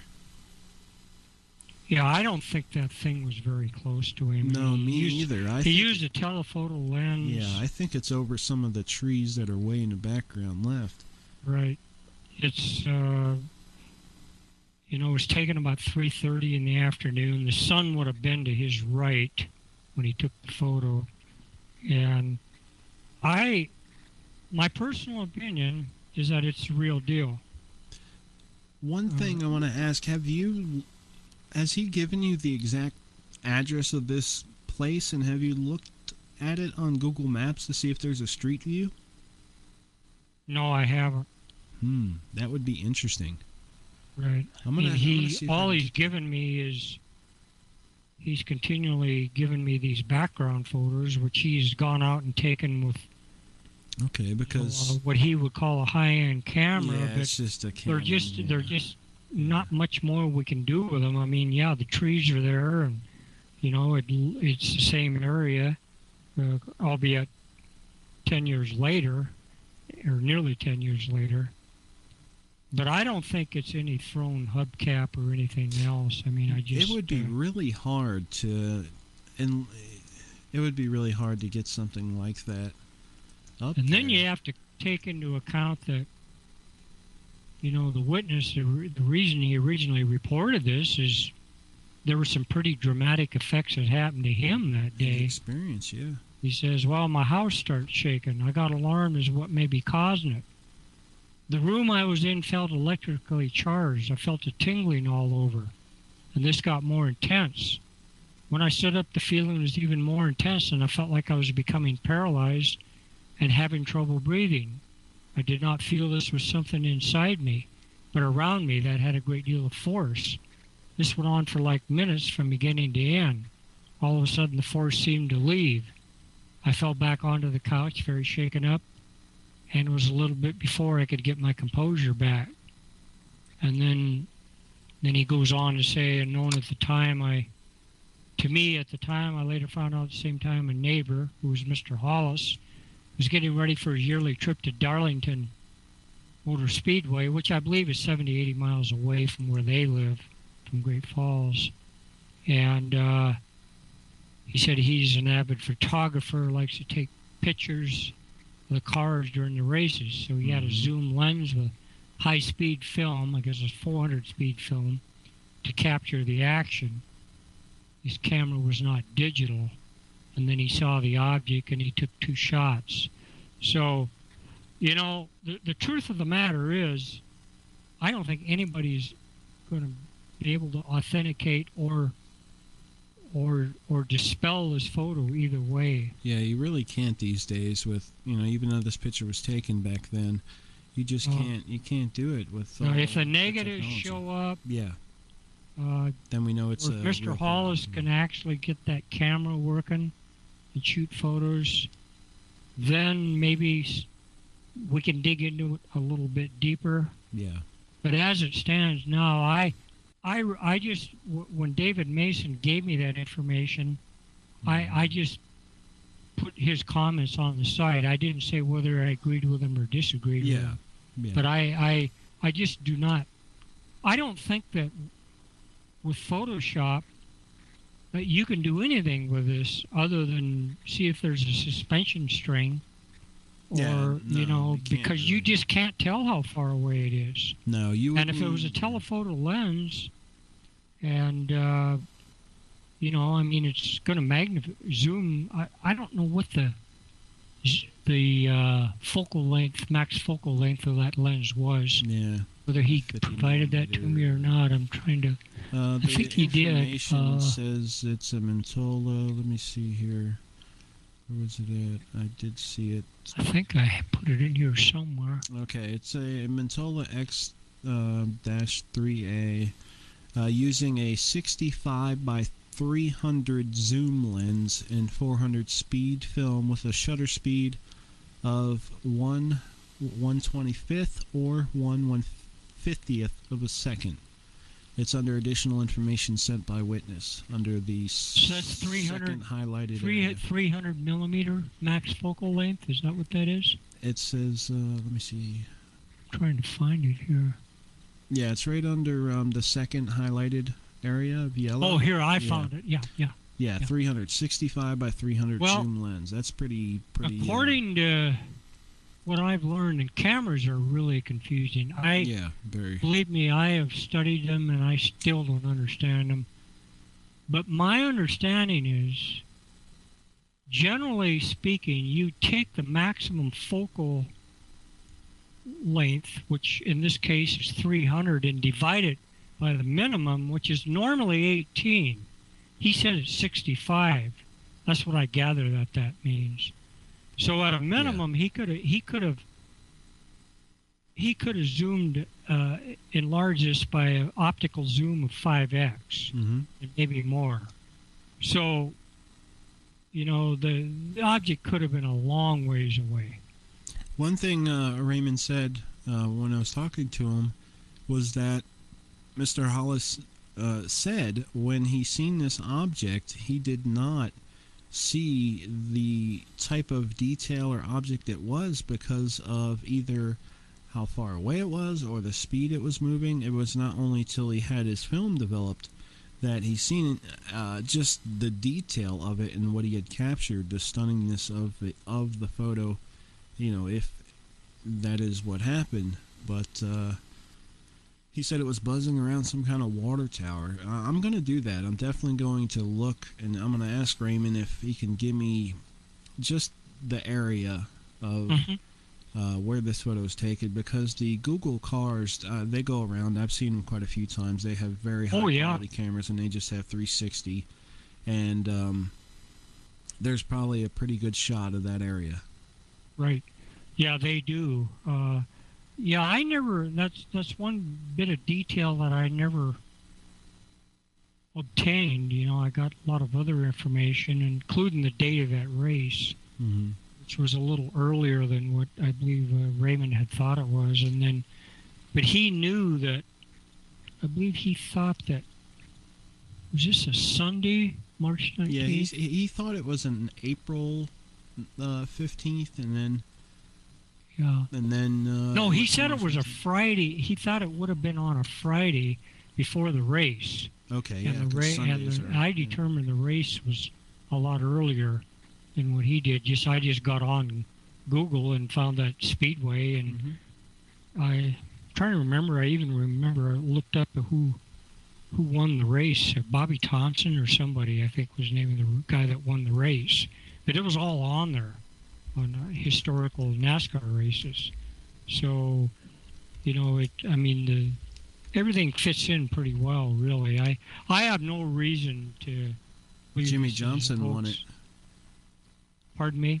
It says Jimmy Johnson won it. Let me see here. Okay, that's who it was. It says 321. So, yeah, that would put it 2 days before at the 19th. Yeah. Yep. When I told Raymond the date of the race, and he said, yeah, it would have been a Friday before the race. Mm-hmm. So he did, he was pretty emphatic on that. So, but, like I said, it's different than when we normally see, that the fact that we're not dealing with a digital camera. If it was a digital camera, particularly a newer one, we would have a good metadata trail to be able to tell the exact camera settings. Yeah. Now, my understanding of Mr. Hollis, he's not a camera expert. He just likes to take photos. That's what Raymond said. I suspect this is a point and shoot. Well, it had to have been. I mean, he just saw the object, started shooting. I mean, you don't have time to be starting to figure out, well, what am I going to make this or that setting? I mean, I bought a new Canon EOS single lens reflex simply to learn more about cameras. That's what I have. Because it's a camera like this, a high-end camera, but it's also digital. But you can do all this stuff with it. You can go in there and monkey around with aperture and shutter speed and film speed. Even though it's not film, you can still mimic all those settings. And, I have to say, that you've really gotten this story out there, because the first thing I did was I went and I searched, just to search to see what was out there. I typed in UFO 2004 NASCAR photograph, and I pulled up 20 different websites which have this information, and when I just Googled who won, I typed in Darlington winner March 2004, and it showed Jimmy Johnson and some other information. Then I put UFO after it, and right down on here, a couple stories down, it's got U.S. got technology from ET, National UFO Reporting Center reported on it with a high-end camera. So basically, people have taken the story and the research that you've done, and they've shared it across. Has anybody contacted you wanting to know more information about it? No, other than Dave Mason. Yeah. But he's on my list. I mean, when I got these photos, I sent it out, and there's people that will post this, like John Greenwald of the Black Vault. Mm-hmm. I send him cases, and he posts them on his site, and he gets a lot of traffic to his site. Oh. And I don't know who else Raymond reported this to.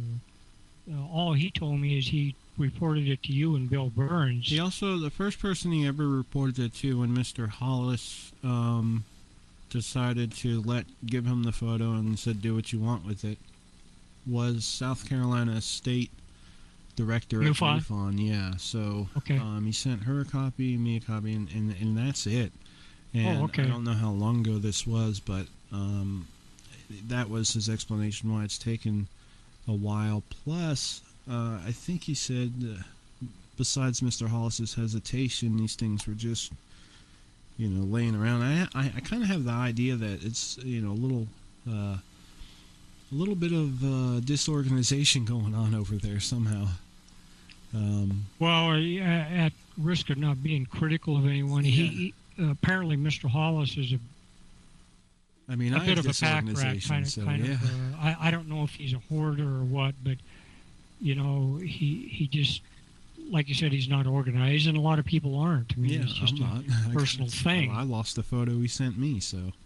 Yeah, well, me too. I mean, there's just so much stuff. I don't think I'd want to be on a video call with you to look, although my are not too bad, but I got files sitting around here and there, but I generally keep track of stuff. But, people are different, and apparently Mr. Hollis isn't married, and he doesn't have a lot of structure in his life, and so he does lose things, but nonetheless, that doesn't mean that he hoaxed this. I mean, it's just, it has no effect in my mind either way.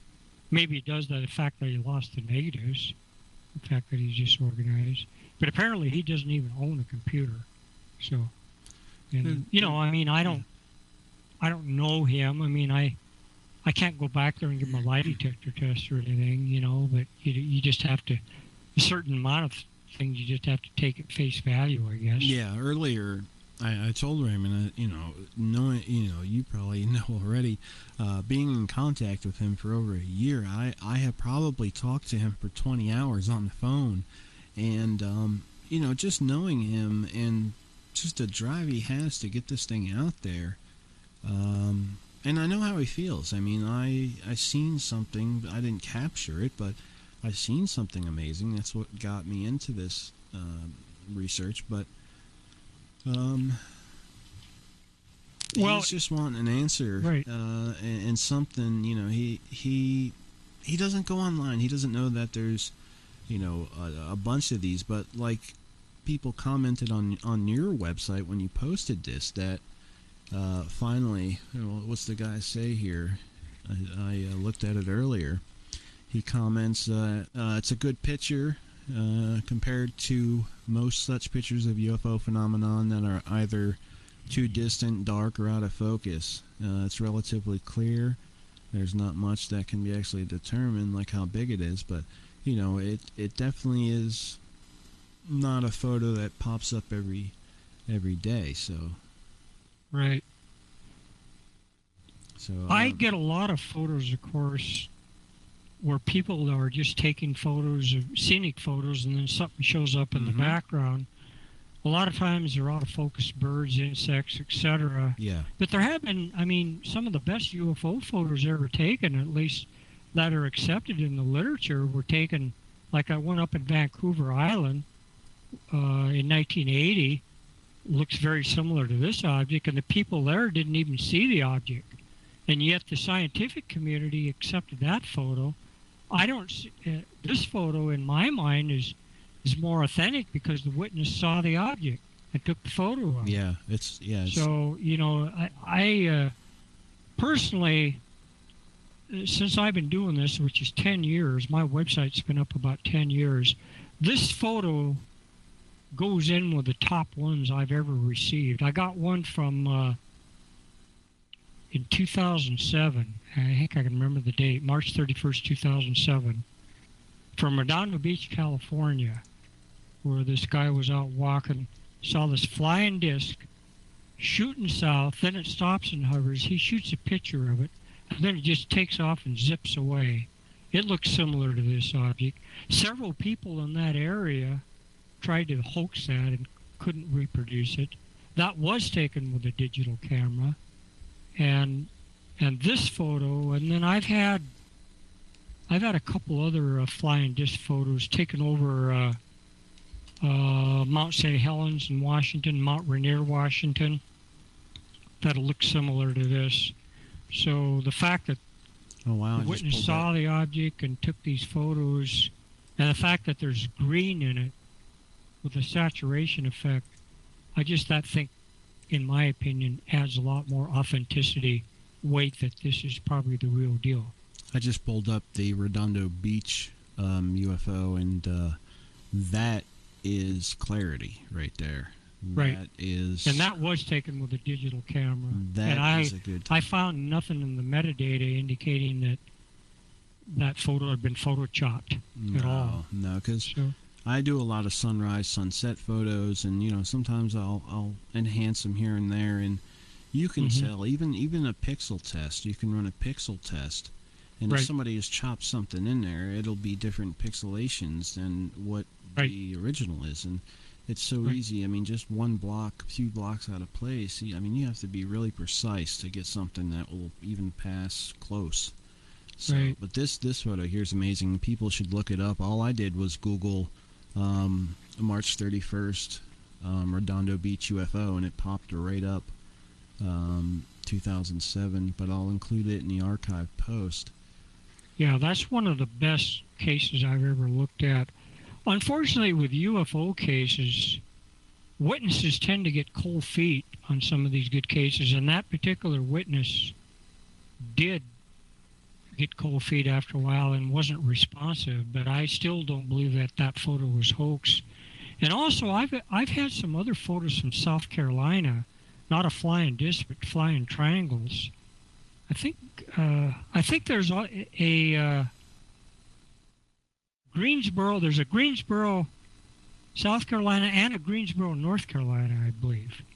And I think I got some photos from Greensboro, South Carolina, that were fairly compelling, that I thought, of a flying triangle. That was a few years ago. And maybe it's Greenberg. I'm just trying to get my city straight here. Yeah. I moved up to North Carolina in 2007. I was only there for about 7 months, but definitely there are some very rural areas. I was in Hoffman near Rockingham Speedway, and just to go to the store, you're talking an hour there and an hour back. So we were one of 4 houses on a 20-mile road. Wow, that is pretty rural. Yeah, and something like we would see here in Montana. That wow. Not definitely not South Carolina or North Carolina. Well, I've been in North Carolina a lot because when I worked for the Environmental Protection Agency, I was an air quality specialist, and our air quality headquarters was there. As I'm speaking, I'm doing a little sleuthing. It's Greenville, South Carolina, May 13th, 2008. And I'm looking, and this was one taken at night, and it didn't even show up very good in the photo. He said he saw it, but I enhanced it, and it showed up in the photo. That's May 13th, 2008. And then, let's see, he took another one, the same guy. Yeah, I've seen it right here. April 19th, 2008. And that shows a black triangle. And those photos, I was never able to prove them to be hoaxes.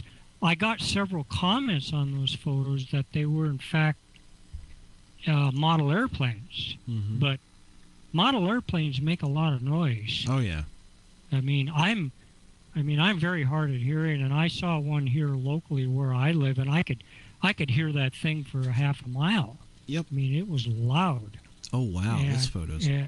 Wow. And there's one person, I have a sketch of it here, said it was a Mungie Evo model remote control model airplane, and I got a sketch of it. But anyhow, that generated a lot of comments, those photos.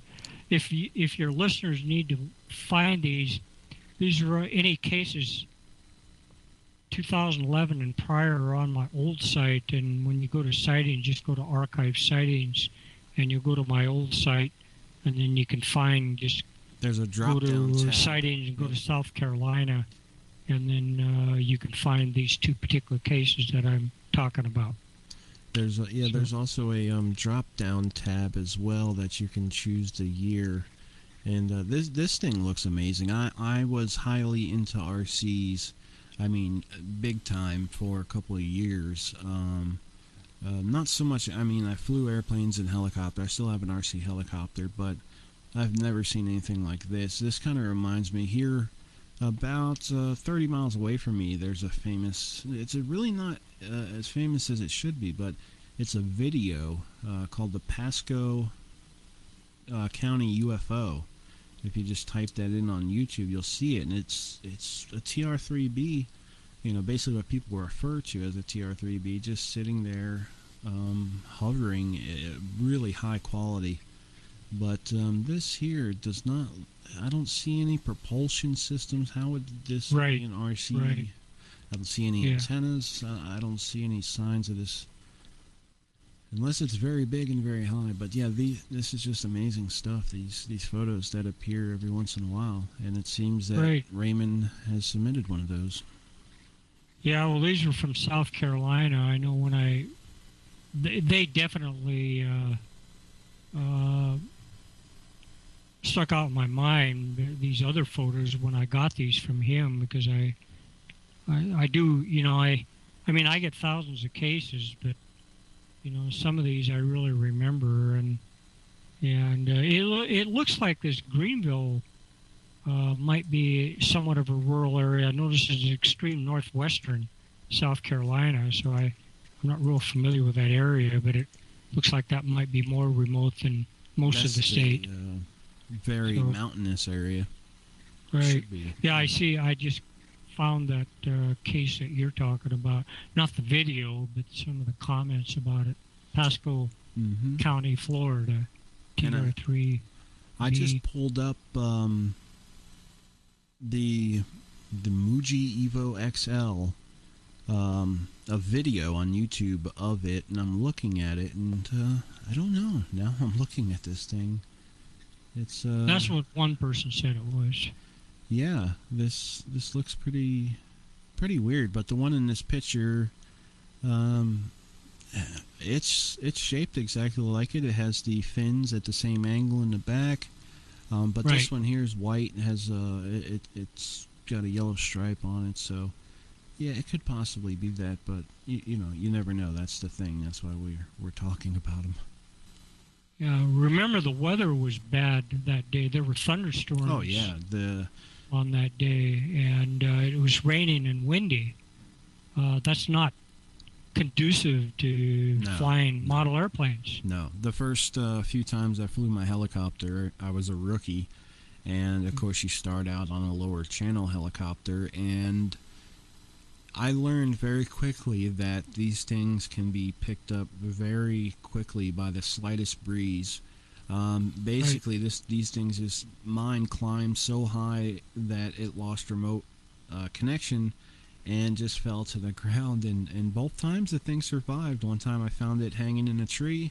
The next time I found it on somebody's awning, and it had come down through some trees. And the one time I found it, I'm just walking down the streets, hitting the throttle, and I hear tat tat tat tat tat. And I walk towards the sound, and it's on top of like an aluminum lanai on somebody's house. But yeah, they definitely would. That, especially that shape. The flying wing is one of the hardest designs to stabilize in flight. I mean, when it was originally developed way back when, that was the problem. Nowadays, with fly-by-wire, it's possible. So. Yeah, they made a lot of strides. I mean, the Horton flying wing is what really... Exactly, back then. The stealth aircraft were really all developed after the Horton flying wing, which was the Horton brothers back in the late 40s after World War II. Actually, I think the Nazis developed one in World War II. They did, yeah. And I don't know whether the Horton brothers were bought over here with Operation Paperclip or not, but... that's really where the stealth aircraft were developed, from that prototype, from the Horton. They did away with it.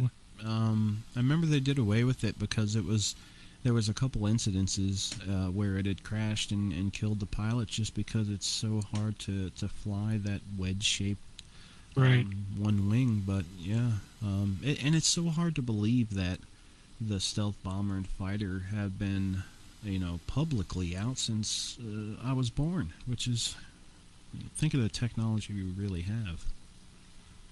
It would be mind-boggling to really know what we have now. Yeah, I'm sure it's probably almost out of a science fiction movie, Yep. But maybe time will tell. The thing about these flying triangles, though, the rumored TR-3B, I mean, I get Aviation Week and Space Technology, and they have some very You know, they get some Skunk Works articles in there every so often. But these flying triangles have been seen since the Hudson's Bay way back in the 1980s. And, I mean, that's 30 years ago. And remember that even the B-1, the B-2 bomber, the SR-71 Blackbird, the F-117, those aircraft were developed in the 60s and 70s. Yeah. And we didn't have to wait 30 years to see them. No. So I just really wonder what these flying triangles are, if they really are our stuff. I mean, why have they been seen so many years? And why aren't they being rolled out? You know, there's something in my mind, just I'm unable to connect those dots, put it that way. Yeah, recently there was an episode I caught, and it was by a writer for one of these aviation magazines, I believe. And it was on, what was it, on Nat Geo. And this guy went to a place near Edwards Air Force Base called Plant 42, and it's a privately run, government-owned base, basically where the government owns it, yet they have Lockheed Skunk Works, Boeing, and all these manufacturing facilities on site building these craft. And they actually showed one of these drones, and I have to say it's triangular, wedge-shaped, and you can basically search them now, and a lot of people think that's what some have seen as a TR-3B, but a lot of people, you know, when they say they see the TR-3B, say it's very big, not, 12 feet.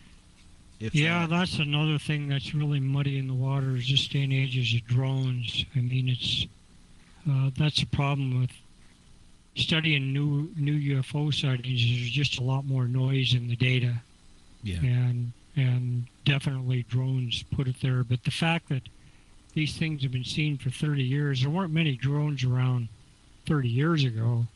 And the fact that a lot of these are silent, they've been known to hover, speed up, and some of them was very dramatic electromagnetic interference in the vicinity of some of these objects. Yeah. One was a truck driver. Actually, it wasn't too far from Roswell. No, that's not the Mexico. truck driver that left a voicemail. No, that's not him. Is it that had the electrical interference with his semi, with the car transporter? No, this was a different one. He was a truck driver. He was close to. He was trucking cars to three places. He had been in Denver where he picked the cars up. A used rental car place auctioned off some cars, and he bought them for used car dealers. Well, he didn't, but they bought them, and he trucked them. And he was on his way. He drove during the night. And I'm trying to remember that town he was close by in New Mexico. It's not too far from Roswell. And he went out to check his load, which he periodically did. He had dropped 3 cars off already. I don't recall a location. Yeah. But he had 6 more cars left to drop. And the next drop was going to be in El Paso, Texas, the next morning. And this was in the middle of the night. He gets out to check his load, and all of a sudden, he kind of feels like his hair is standing on edge. And he looks up into this huge triangle. A nice, bright starlit night. This thing is slowly flying towards him from the south. All of a sudden, his truck was idling. His truck shut down. His flashlight wouldn't work anymore. And the lights went off on his truck. And he kind of panicked, and he said what he used to do when that happened is he would get on the rear of his truck and start one of the cars and go get help. Mm-hmm. Well, he tried that, and the car wouldn't start. The headlights wouldn't come on. Then all of a sudden, the object starts retreating, just going in reverse where it came from. And the headlights of his truck came back on. His flashlight worked all of a sudden. And the car lights on the car that he tried to start and back came on. So he jumps in his truck, starts it, takes off to El Paso, and the story gets better. He gets off in El Paso, and he noticed the clocks in all the cars had lost 13 minutes, and his watch had lost 13 minutes. His truck clock had lost 13 minutes. And how did he know that? He had a wind-up clock in his sleeper, and that clock showed 13 minutes ahead of all these other clocks. So whatever this thing was, it stopped everything electrical for 13 minutes. Wow. Of course, you could take that a step further and say it caused a time distortion, Yeah. which is what a lot of people believe. Mm-hmm. So he's from Long Beach. So he gets back to Long Beach, and his nephew was a cop, police officer, Long Beach Police Department. He calls him, and he gave him my number, which I was thrilled that he got in touch with me, and I took it from there. But that was a flying triangle. That wasn't a drone. Okay. Yeah, I remember that one quite well because I listened to it and it just stuck with me. And that's one thing about your site is you post these reports in audio so people can not only, when you read something, you're reading it, but when you hear the emotion in somebody describing it, especially if it's recent or if it's just, traumatic, something like this, it just adds a lot to it. Absolutely. So, but those are all, flying triangle cases. I mean, I've had hundreds of them, but these are some of the more dramatic ones that I've looked at, and some of them, like this one, is quite compelling and definitely unidentified. Of course, as you know, New Mexico does have military bases, and you got Holloman Air Force Base in Alamogordo. This probably wasn't too far from Alamogordo, so is that a military craft?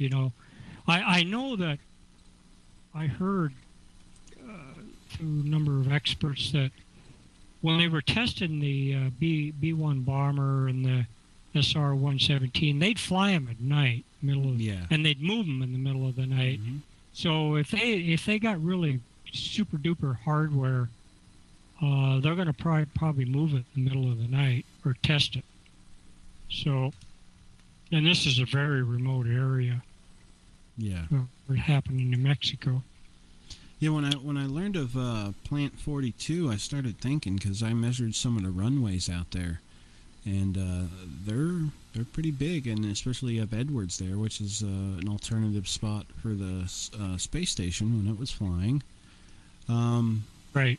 I started thinking, I wonder if Area 51 was put out there so the attention would always be on this place, and this place over here has been operating this whole time, because the plants there have been there for quite a while if you look into it, and they do work on black projects. And the guy who was, he did the whole documentary, he went there, he seen the base was really active, and then he kept trying to get a tour of the base, and it took him weeks and weeks and weeks, and when he finally goes there, nobody's working, there's not a single person around, he's escorted, and they show him two things. They open up a huge hangar, and there's a B-2 bomber in there, and then they show him this triangular drone. But it's definitely I've only seen it once on TV, but I do have links to it somewhere. But it's definitely interesting. So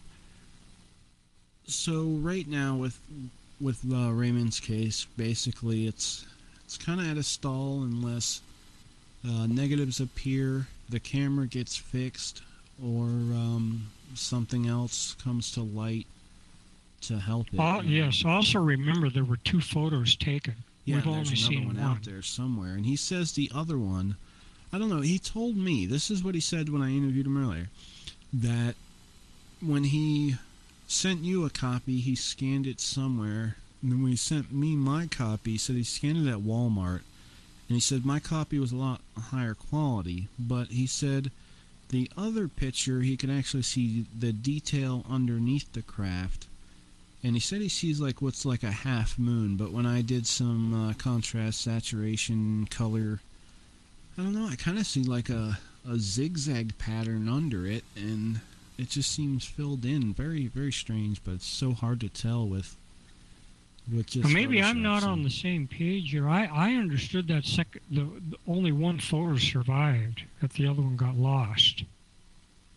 No, the other one was lost, but I believe Raymond had seen it at one time. Okay. Unless so I'm mistaken him. I see. Unless I'm mistaking him saying that the image he sent me he could see, and not the one he sent you. I don't know. I'll have to go back and listen to it. But he did say that in one of the images you could see more detail than the other. So I don't know if he's talking about the second image or... yeah, I'm not I would sure like to see either. the one copy he has. I mean, I know you can't really give up the copy that you got from Mr. Hollis. What did Mr. Hollis use to get that copy? Was it the original little photo? Is it a 5x7? Right. That would be, some questions I should have asked him. Right. Yeah, I never was able to see much detail on the bottom, but the object, I think the photo that we're looking at on my side is the first one. I think the object was nearly overhead in the second photo, is my understanding, which would obviously, it probably would have been closer and would have revealed more detail on the bottom of the object. Yeah, I'll share my screen real quick. I'll just show you, this is just some stuff I did with just using some color, nothing touching it, just enhancing, trying to draw out the details of the underside of the craft. And I don't have a digital copy, so I just grabbed what was on your site, but it's just, it seems, I see. Yeah, it seems like in the middle there's a dark area, and then surrounding it is solid. I just don't know. I used different, I went around, but I did not edit anything. It's just different color and saturation. So, right. And then there's the one that I did, and then there's the original I think I enhanced. Yeah, that's the one that was posted on the site with the photo lines removed, and then I did what I could to, or maybe not, maybe it's the other way around. And I made a banner out of it to promote the show, but yeah, we'll have to just see where this goes. Hopefully something comes to light. I mean, I almost see, this is kind of weird, but I almost see an upside down alien head here. It's upside down what? An alien head right here. Yeah. See, 2 eyes. Yeah, it's kind head. of strange. Definitely some irregularities or something on the bottom of that. What are they, lights, or who knows? He said that what he seen was some kind of and you can see it. You can see something in the original. If I zoom into it, you can see what looks like 3 little white dots on the underside of it. I see that. What I think is like in the center is maybe circular and hollow. I don't know. Could be. We don't know. We don't know, but I think that object is a long ways away. It's not close, and I think it's a real flying saucer. Yep. That's my opinion. He's really happy that you've looked into this and all the research and time you've put into it, and hopefully, somebody hearing this show or something will come of it. Hopefully, just to more, his, maybe that we'll find out tomorrow, and the negatives will be found, the other photo will be found, and then we can, just get more information. But I just told Raymond that don't send me any more background photos because I can't do anything more with them. Bruce Maccabee, he's hard to get a hold of, and he took 2 shots at this and was very responsive. So I have to thank him for doing that, and then I thank Dave Mason for his time too. But it's just and MUFON has this. I'm trying to remember his name. The guy that does a lot of work for MUFON. I would suspect that he would probably find this to be a hoax. just knowing that he's pretty hard to get a photo by him. Oh, man. As an original. Yeah, I'm trying to remember his name. It's right there. Yeah, I can't think of his name. I got a couple of... I took a training session from him when I went to the MUFON Symposium. I'm director of MUFON for the state of Montana now. So yeah. I went to the symposium in Las Vegas this last year. So, I was talking to John Ventry today, and I'm going to let the people know I've been playing promos, so they've already probably heard a promo, but he's doing a lot of things in Pennsylvania, and he's doing 3 conferences this year. Upcoming event. Yep, I'm doing the same.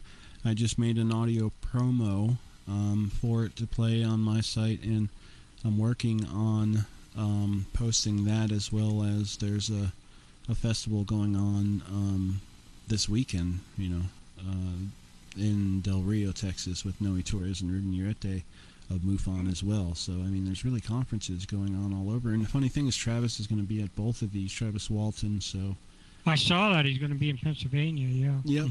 And so anybody out there, on my website, jamiehavicanbroadcasting.net, I've added an event, conferences and event page, so you can go there, and at any conference I hear of, I'll post. Well, I'd like to thank you for your time and give you a chance to let everybody know about your site. Of course, I think it's amazing because of all the detail that's there. You go and you separate it and you categorize it. It's easy to find things.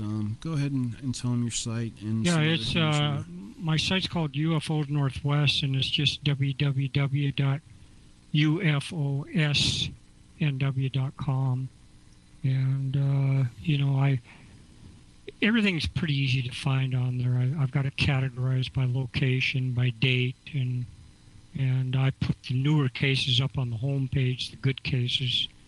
And so it's pretty easy to find stuff. And I get photos and videos, and, I'm getting new stuff all the time. And people can go up and see this implant of the x-ray that I got of this woman's mouth. That's interesting. I read that in the news. Apparently a dentist has signed an affidavit saying he doesn't know what this thing is. And she's had a lot of paranormal experiences, so where did she get it? I don't know, but it was causing her problems. It's still causing her problems. So people can look at that x-ray. So yeah, yep, and it's on the site, and it'll be one of the first ones, when the show airs. And in the future, all you have to do is let me pull it up real quick, because I have it bookmarked. In the future, I'll just tell you the title, so you can just pull it up and search for it in the archives, because a lot of people will hear this in the future and want to take a look at it. Yeah, it's a pretty interesting case. There's still more to be revealed, but if she does get it removed, I said, I made an offer that I'll have it analyzed. I've got a person that does some pretty good materials expert, and he'd be able to nail this thing. So, but I don't know whether she's going to have to take it out or not. That's up to her and her dentist. So, but it's definitely, in my mind, potential, implant, pretty interesting case. Yeah, when I was looking at it, I kind of described it in my news of almost like in your tooth you have the inner layer and outer layer. It's almost like that outer layer has been replaced with very dense material of some sort, and like it says, the dentist doesn't want to try to remove it because he would ruin her very good teeth. Right. In the title, you would have to just search this in the future. Psychic medium recalls encounter with ETs, strange implants found in her teeth. Or just search strange implants found in teeth and UFOSNW. And I'm sure you'll find it. Thank you for your time, William. And okay, well, let's talk soon. And if we find out any more about this case, we'll be in touch. We will do that. I appreciate your time. Jamie. And, have a great weekend. You too. Take care. Good night. Well, there you have it.